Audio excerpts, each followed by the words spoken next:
क्या कॉमेडी की आड़ में किसी की डिग्निटी से खिलवाड़ किया जा सकता है? हाल ही में सुप्रीम कोर्ट में एक ऐसा मामला सामने आया है जिसमें फ्रीडम ऑफ स्पीच और राइट टू डिग्निटी इन दोनों के बीच एक सीधी टक्कर खड़ी कर दी है। दरअसल एक NGO cure SMA India foundation ने 5 मशहूर स्टैंड अप कॉमेडियंस के खिलाफ याचिका दायर की है। याचिका में शामिल नाम है समय रैना, विपुल गोयल, बलराज सयाल, सोनाली ठक्कर और निशांत तंवर। आरोप है कि इन कॉमेडियंस ने अपने शो में ब्लाइंड लोगों और SMA यानी स्पाइनल मस्कुलर एट्रोफी से पीड़ित लोगों का मजाक उड़ाया और इनसेंसिटिव कमेंट्स किए। सुप्रीम कोर्ट ने इस पर कड़ी टिप्पणी की। कोर्ट ने साफ कहा, आर्टिकल 21 जीने और सम्मान के साथ जीने का अधिकार, आर्टिकल 19 अभिव्यक्ति की आजादी से ज्यादा महत्वपूर्ण है। अगर दोनों में टकराव हो तो डिग्निटी की जीत होगी। सभी एक्यूज कॉमेडियंस ने कोर्ट में अपना जवाब दाखिल कर दिया है। कोर्ट ने 2 हफ्ते का वक्त दिया है, लेकिन अगली हेयरिंग में उन्हें पर्सनली पेश होना पड़ेगा। कोर्ट ने कहा, अगर वो नहीं आए तो मामला सीरियसली लिया जाएगा। वहीं सेंटर की तरफ से सॉलिसिटर जनरल ने कहा, हमने ऑलरेडी सोशल मीडिया गाइडलाइंस बना रखी हैं, जहां फ्री स्पीच और रिस्पॉन्सिबिलिटी दोनों का बैलेंस है। इसी बहस में एक और केस याद किया गया, अलाहाबादिया केस, जहां सुप्रीम कोर्ट ने तो उन्हें अरेस्ट से बचा लिया,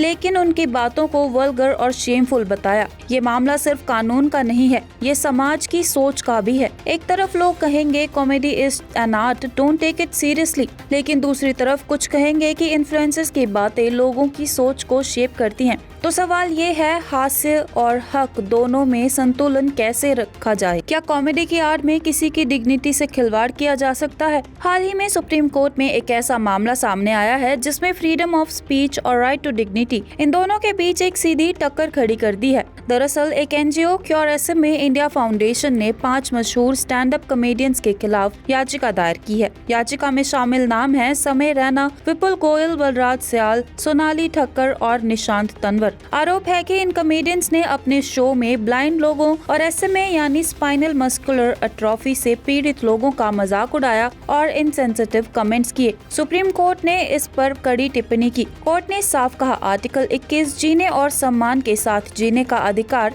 आर्टिकल 19 अभिव्यक्ति की आजादी से ज्यादा महत्वपूर्ण है। अगर दोनों में टकराव हो तो डिग्निटी की जीत होगी। सभी एक्यूज कॉमेडियंस ने कोर्ट में अपना जवाब दाखिल कर दिया है। कोर्ट ने 2 हफ्ते का वक्त दिया है, लेकिन अगली हेयरिंग में उन्हें पर्सनली पेश होना पड़ेगा। कोर्ट ने कहा, अगर वो नहीं आए तो मामला सीरियसली लिया जाएगा। वहीं सेंटर की तरफ से सॉलिसिटर जनरल ने कहा, हमने ऑलरेडी सोशल मीडिया गाइडलाइंस बना रखी हैं, जहां फ्री स्पीच और रिस्पॉन्सिबिलिटी दोनों का बैलेंस है। इसी बहस में एक और केस याद किया गया, अलाहाबादिया केस, जहां सुप्रीम कोर्ट ने तो उन्हें अरेस्ट से बचा लिया, लेकिन उनकी बातों को वल्गर और शेमफुल बताया। ये मामला सिर्फ कानून का नहीं है, ये समाज की सोच का भी है। एक तरफ लोग कहेंगे comedy is an art, don't take it seriously, लेकिन दूसरी तरफ कुछ कहेंगे कि इन्फ्लुएंसर्स की बातें लोगों की सोच को शेप करती हैं। तो सवाल ये है, हास्य और हक दोनों में संतुलन कैसे रखा जाए?